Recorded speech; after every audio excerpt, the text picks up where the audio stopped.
ने तो शुरू से इस्लाम को टूल्स बना के यूज़ किया है कि हम खाना काबा को जी हमारा खाना का सऊदी और हमारा खाना काबा है, इस हवाले से वो इन्वेस्ट पाकिस्तान में करें। सऊदी अरेबिया यूएई जो है वो ये कह रहे हैं कि हमें इंडिया के अंदर पैसे लगाने, there is no other country neither Bangladesh no Pakistan जहाँ पे वो कहते हैं कि इंडियन स्टार्टअप्स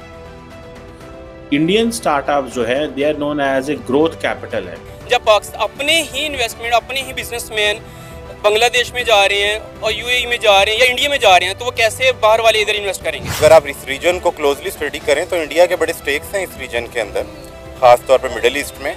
अगर मैन पावर के हवाले से देखा जाए, नंबर एक वो है, पाकिस्तान कम से कम 100 साल पीछे रह गया है, अब वो इस पोजीशन में है ही नहीं, और ना ही इस रास्ते पे अगर आइंदा 500 साल भी चलेगा तो एक कदम आगे जा सकता है। इंसान क्यों इन्वेस्ट करना चाहेगा जहाँ पे लॉ एंड ऑर्डर नहीं? आपके पास लॉ एंड ऑर्डर है? बिल्कुल भी नहीं। अगर कोई इंडस्ट्री लगाता है, उसको कल को कोई इशू आ जाए, आपके जो लॉ एनफोर्समेंट है वहाँ से उसको हेल्प की जरूरत पड़ जाए, उसको मिल सकती है? नहीं, बिल्कुल भी नहीं। इसके इंडियन कंपनीज के अंदर इतनी जान है कि वहाँ पे आके बाहर से लोग पैसा इंजेक्ट करेंगे।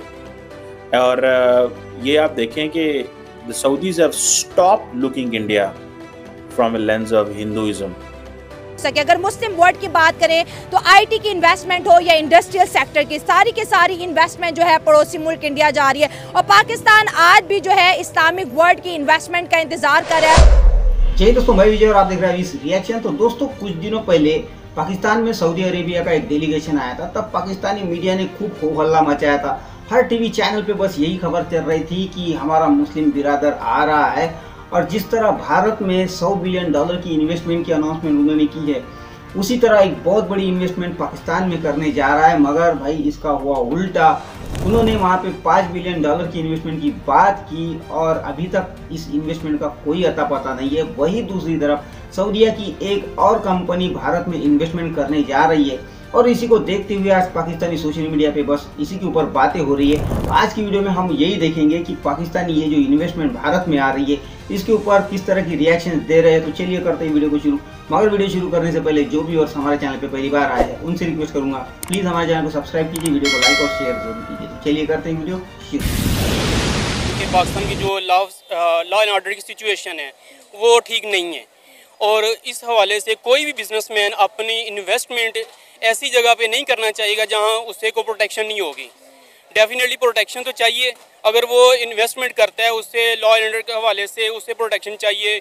इधर सुनने में आता है कि अक्सर जो बिजनेसमैन इन्वेस्टर आते हैं वो किडनैप हो जाते हैं, जिस वजह से जो भी बिजनेस जो भी कंट्री है वो उससे कुछ बेहतर सिचुएशन नहीं मिली। जैसे चाइना वो भी नहीं कर रहे पाकिस्तान में इन्वेस्टमेंट। ये पाकिस्तान के जो गए हैं वज़ीर आज़म, उनको इन्वेस्टमेंट नहीं मिली वहाँ पे, इसलिए वो अपनी जो जितनी उनकी पर्सनल इंटरेस्ट है वो इंडिया के साथ है। इंडिया एक बहुत बड़ी आईटी की इंडस्ट्री है और वहाँ पे उसे ज़्यादा बेनिफिट है डिस्पाइट पाकिस्तान। ये देखें, एक होता है कि आपको जा के कन्विंस करना पड़े, एक होता है कि आप कंपनीज खुद ही फैसला करें। और ये मैं बेंगलुरु के अंदर इन्वेस्टमेंट कर रहे हैं।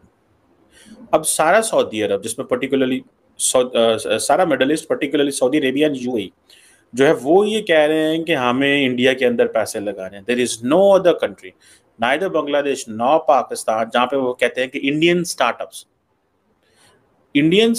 जो है they are known as a growth capital है। ठीक है जी, वहाँ पे होना ही होना। ये रियाद बेस्ड ग्रुप है जिसकी मैं आपको बात कर रहा हूँ। इसके तकरीबन कुछ $6 बिलियन के इनके एसेट्स हैं।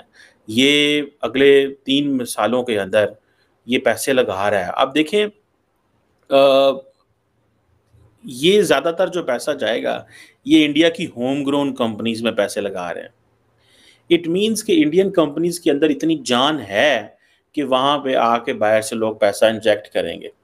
आपको पता है कि इंडिया में आए रोज नए स्टार्टअप्स जो हैं वो लग रहे हैं, लिहाजा यूएई को और सऊदी अरेबिया को लगता है कि इंडिया के स्टार्टअप में अगर वो इन्वेस्ट करेंगे तो फ्यूचर में इंडिया के स्टार्टअप जो हैं वो रूल करेंगे। लिहाजा उनको एतमाद है कि उनका जो है स्टार्टअप में पैसा जो लगाएंगे वो उन्हें जो है डबल होकर मिलेगा और वो ग्रो करेंगे। डेफिनेटली हर बंदा जो बिजनेसमैन होता है वो अपने बिजनेस पॉइंट ऑफ व्यू से यही सोचता है कि उससे ज़्यादा रिटर्न मिले जहाँ भी वो इन्वेस्टमेंट करे, चाहे वो पाकिस्तान में करे। एक छोटा बिजनेसमैन, एक दुकानदार, वो सोचता है कि मैं इस ऐसी जगह पे इन्वेस्ट करूँ जहाँ जैसे ये शॉप लगी हैं जिस पर आप आए हैं, तो हर आने वाला इधर आएगा, बिजनेसमैन इधर इन्वेस्ट करेगा। इसी तरह जो कंट्री है सऊदी अरेबिया, यूएई, वो इंडिया में कर रहा है क्योंकि वहाँ एक बहुत बड़ी इंडस्ट्री लगी है।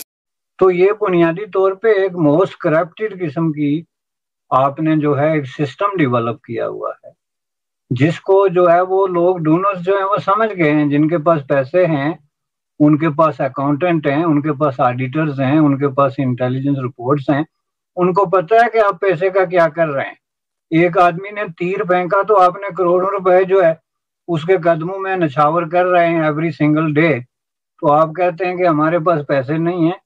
ये इस तरह दुनिया को आपने बहुत बेवकूफ बना के तो मोर देन $100 बिलियन लेके खा लिया, आपस में तकसीम कर लिया। तो अब दुनिया मजीद इस पे जो है आने के लिए तैयार नहीं। ये जो 3-4 मुल्क हैं इस्लामिक के लुबादे में, जिसमें मिस्र भी शामिल था, पाकिस्तान भी शामिल है, इन्होंने जिस तरीके से जो है अरबों को लूट के खाया डबल स्पीक के जरिए और उनको मुख्तलिफ किस्म के लारे दे के, कभी फौजें बना रहे हैं, कभी दहशतगर्दी के खिलाफ फ्रंट बना रहे हैं, कभी कुछ कर रहे हैं। तो अब जो है अरबों के अंदर भी एक तरह की एक जो है वो जाग रहे हैं, उनको भी समझ आ गई है कि ये हमारे साथ बड़ा धोखा हुआ। सिर्फ वो इंडिया के अंदर $1 मिलियन की इन्वेस्टमेंट करने जा रहे हैं, क्योंकि उनका मानना ये है कि इंडिया के जो स्टार्टअप्स हैं वो फ्यूचर में रूल करेंगे और उनकी बड़ी ग्रोथ होगी, लिहाजा वो पाकिस्तान को छोड़कर इंडिया में इन्वेस्टमेंट करने जा रहे हैं। बिल्कुल। और वो आप ये देखें कि एक कॉरिडोर बना रहे हैं यहाँ से, जो कि हमने तो सुना है, आई डोंट नो कि ये वर्केबल है भी कि नहीं। एक जो रोड जो है वो अपने राजस्थान, ये गुजरात से जो लिंक अप करेगी और ऑब्वियसली बहरा अरब से गुजर के जाएगी, जिसको कि कहते हैं जी बाय रोड वो लिंक अप कर रहे हैं। ज़ाहिर है उनके इतने स्टेक्स हैं। और ये मैंने वहाँ बीइंग ए एक्सपेक्टेड वहाँ रहते हुए देखा है कि उधर से कंपनीज इंडिया में जाके मैन पावर हायर करती हैं और लेके आती हैं। हमारे यहाँ से तो लोग जो हैं वो झूठे सच्चे और जैसे भी विजिट वीज़े और धक्के खा के जाते हैं और वहाँ नौकरियाँ तलाश करते हैं। कितने ममालिक ऐसे हैं जो इंडिया को वीज़ा फ्री एंट्री दे रहे हैं और पाकिस्तानियों को वीज़ा ही नहीं मिल रहे। आप देखें कि यूएई, जहाँ पे हर साल इतनी बड़ी तादाद में पाकिस्तान की लेबर जाती है, पढ़ा लिखा तबका जाता है, अब सब जो है हाथ पे हाथ रख के बैठे हुए हैं क्योंकि उनको कोई नौकरियां ही नहीं दे रहा। बिल्कुल ऐसे। The Saudis have stopped looking India from a lens of Hinduism.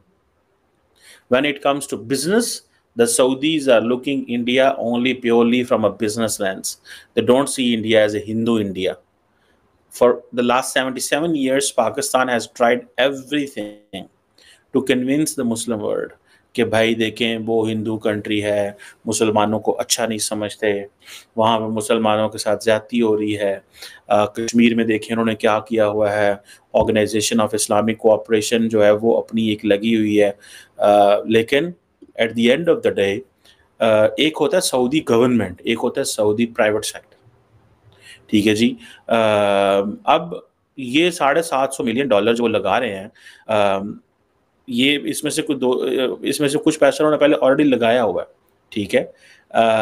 और टोटल $1 बिलियन है, लेकिन कुछ 350 मिलियन जो है वो इंडिया की प्राइवेट इक्विटी कंपनीज के अंदर लगाएंगे। ये कि जो हमारी पाकिस्तान की पॉलिसी और हमारे जो स्टेक होल्डर्स आते हैं, आजकल हमारी इकनॉमी वैसे भी डेप पे चल रही है, इनकी economy day by day growth कर रही है। और जो मुस्लिम कंट्रीज़ भी, ये तो सिर्फ मुस्लिम के नाम पर तो इन्वेस्टमेंट नहीं करना है, इन लोगों ने ग्रोथ देखनी है, जहाँ पर अच्छी ग्रोथ हो, IT डेवलपमेंट हो, ग्रोथ हो और यहाँ पर अच्छी इकॉनमी हो। दुनिया के तमाम इन्वेस्टर जो अभी इंडिया की तरफ मूव हो रहे हैं, और जहाँ देखें जहाँ पर हमारी यूथ ये डिमांड कर रही है कि हमें इंडिया के वैसे दें, हम इंडिया जाना चाहते हैं। और इवन पाकिस्तान नहीं बल्कि पूरी दुनिया के जो स्टूडेंट हैं, यूथ हैं, वो पाकिस्तान इंडिया की तरफ मूव हो रहे हैं, क्योंकि इनको पता है पाकिस्तानी स्टूडेंट भी इंडिया का वीज़ा डिमांड कर रहे हैं। डिमांड कर रहे हैं, क्योंकि वो इनको पता है अभी डे बाय डे उनकी ग्रोथ बढ़ती जा रही है और हमारे डे बाय डे ग्रोथ नीचे डाउन होती जा रही है। तो हम दुनिया में तो छोड़ो, मुस्लिम कंट्री में भी हमारा ये हाल है। और इवन हमारे साथ जो साउथ एशिया में हम इंक्लूड आ रहे हैं, साउथ एशिया की 7 कंट्रीज में एक भी कंट्री हमें लेफ्ट नहीं करती है। मतलब एक हफ्ते में इतना पैसा आ रहा है।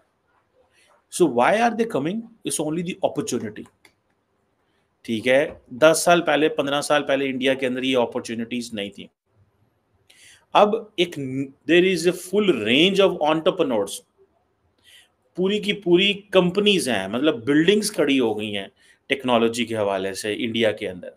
और ये इसे कहते हैं, Indians are calling this as, या the foreigners are calling this as home grown ecosystem, जो कंज्यूमर गुड्स में है और बहुत सारी और जगहों में अंदर है।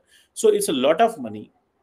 और प्राइवेट इंडियन कंपनीज के अंदर इट मींस कि इंडिया कंपनीज पहले ऑपरेशन शुरू करते हैं, they have a plan, they do something, then they ask the foreign investors के देखे भाई आप इस स्टार्टअप में पैसा लगाओगे, ये रिटर्न ओवर इन्वेस्टमेंट है, आए और आपको फायदा मिलेगा। अब जितने भी मिडिल ईस्टर्न फंड्स जो आ रहे हैं, कई स्टेट ओन्ड है और कई प्राइवेट जो है वो है के जरिए आ रहे हैं। सो ये हमने तो बताया गया था कि बहुत सारा जो पैसा आ रहा है that is coming in Pakistan, ठीक है, क्यों नहीं आ रहा? जो बलूचिस्तान के हालात,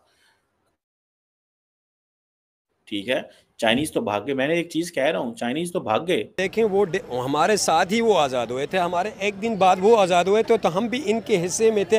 वो इतने ग्रो कर चुके हैं और हम किधर हैं? और आज हम वीज़े उनसे मांग रहे हैं, आज हम वीज़े इनसे मांग रहे हैं। और बात करते हैं मीडिया पर आके बात करते हैं तो हमने इनको ऐसा जवाब देना है, और जवाब ऐसे देना है कि वर्ल्ड में आप साबित करें। अभी देखें हमारे वर्ल्ड में कोई इज्जत ही नहीं, हम बीगर की तरह घूमते रहते हैं, IMF के डील करते हैं और डॉलर मांगते रहते हैं। मांगने वाले की कोई आप हमें इज्जत नहीं करता, वो सारी दुनिया इज्जत नहीं करती। तो दोस्तों ये थी आज की वीडियो, और अभी आपने देखा कि बैरिस्टर साहब ने कहा कि किस तरह पाकिस्तान ने अभी तक अरबियों को लूटा है मुस्लिम उम्मा के नाम पे, और आज ये बात अरबियों को भी पता चल चुकी है और इसीलिए उन्होंने भी अब पाकिस्तान का हिसाब किताब लिखना शुरू कर दिया है भाई। और वही दूसरी तरफ उनका ये भी कहना है कि 100 साल तो छोड़ो, आने वाले 500 सालों तक भी पाकिस्तान एक कदम आगे नहीं बढ़ सकता। तो ये बात खुद पाकिस्तान ही कर रहा है दोस्तों। वही दूसरी तरफ जब भारत में ये जो अरब कंट्रीज है इन्वेस्टमेंट करती है, तब बड़ी तकलीफ होती है पाकिस्तानी मीडिया को कि ये जो हमारा मुस्लिम बिरादर है ये एक इस्लामी कंट्री छोड़ के एक हिंदू कंट्री में इतनी बड़ी इन्वेस्टमेंट क्यों दे रहा है। तो भाई पाकिस्तान के हालात क्या है पहले आप उसको देखो और बाद में ये सब बातें करना। दूसरी तरफ ये दोस्तों कि ये जो अरब कंट्रीज है इनको भी पता है आज ना कल ये जो तेल है, जो इनकी तेल की इकोनॉमी है वो ख़त्म होने वाली है, और इसीलिए आपने देखा होगा किस तरह ये जो अरब कंट्रीज है वहाँ पे टूरिज्म को बढ़ावा दे रही है। इनके जो कठोर कानून थे जिसमें कि वहाँ पे वाइन नहीं चलती थी, थिएटर नहीं थे, आज वहाँ पे वो सब कुछ हो रहा है दोस्तों। वहाँ पे वाइन शॉप भी खुली है, थिएटर भी लगा है, फैशन शो भी हो रहे हैं दोस्तों। और उसको भी देखते हुए ये जो पाकिस्तानी आपने देखा होगा हर बार कहते हैं कि जलजला आएगा, क़यामत आएगी। तो ये बात अरबियों को समझ में आई है मगर पाकिस्तान के समझ में अभी तक नहीं आ रही है दोस्तों। और ये जो अरब कंट्रीज़ है इसीलिए इतनी बड़ी तादाद में इन्वेस्ट कर रही है दुनिया के अलग अलग देशों में और ख़ास तौर पे भारत में। तो खैर दोस्तों ये इन्वेस्टमेंट ऐसे ही आती रहेगी। तो ये थी आज की वीडियो, आशा करता हूँ आप सभी को अच्छी लगी होगी। तो चलिए चलते हैं, मिलते हैं अगली वीडियो में, तब तक के लिए जय हिंद।